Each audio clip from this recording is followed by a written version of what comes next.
Hello everyone, at nandito pa rin tayo sa Dapitan Arcade at kasama natin si Ma'am Risa. Tatanungin natin siya kung ano yung mga Christmas decor na available sa kanya, sama sa biyahe ko. Then Ma'am Risa, regarding po pala sa mga Christmas decor niyo po, ano Yes, po sir. pala yung mga mabenta niyo po? Usually, yung mga ganyan po, yung mga, ano po lang, mga lagay ng mga chocolates, candy, ganyan po, sir. Like, yung may ho-ho. Ma'am, sa ganito po, magkano po? 350 po ang bentahan namin, sir. 350. Then, Ito, syempre ma'am, ito po, sa mga 500. 500 po yung mga Santa socks. Then, sa ibang Christmas decor naman po, Ito po sa Angels naman, 1,000. Set na po siya. Peace, love, joy, hope. Sa malilit po, 250. Then sa mga Angels po na 1,000, pwede po sa 800.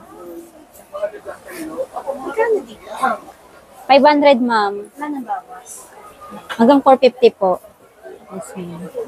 Then, ma'am, sa mga ganito po, Sa mga ganito po, 150, may 250, and then sa mga size na ganito po, 500. 500. Yes, sir. Then, ma'am, ano po lang yung mga, niyo po, mode of payment, ma'am, na tinatanggap po sa Pwede store? pong GCash, pwede rin pong cash. Cash.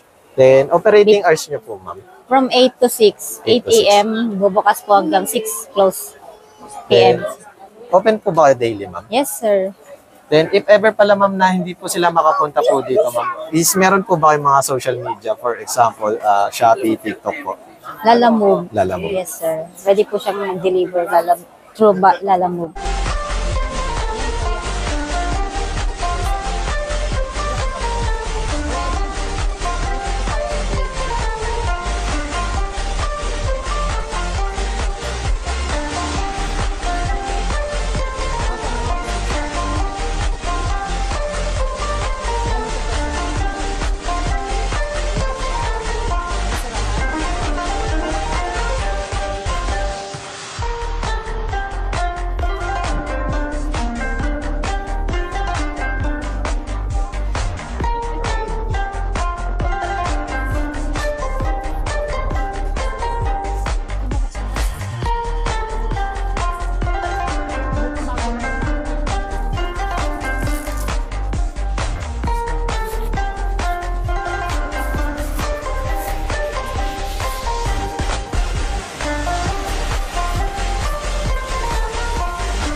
Thank you po. Then, ma'am Risa, please invite naman po sa ating mga viewers po. Ito kayo dito sa Dapitan Arcade. Murang-mura at dekalidad na production pang Christmas. At ma'am, saan po pala yung store location niyo, ma'am? Number 29, 30, 31. At Dapitan visit na kayo. Arcade. Hello everyone, at nandito ulit tayo sa Dapitan Arcade at kasama po natin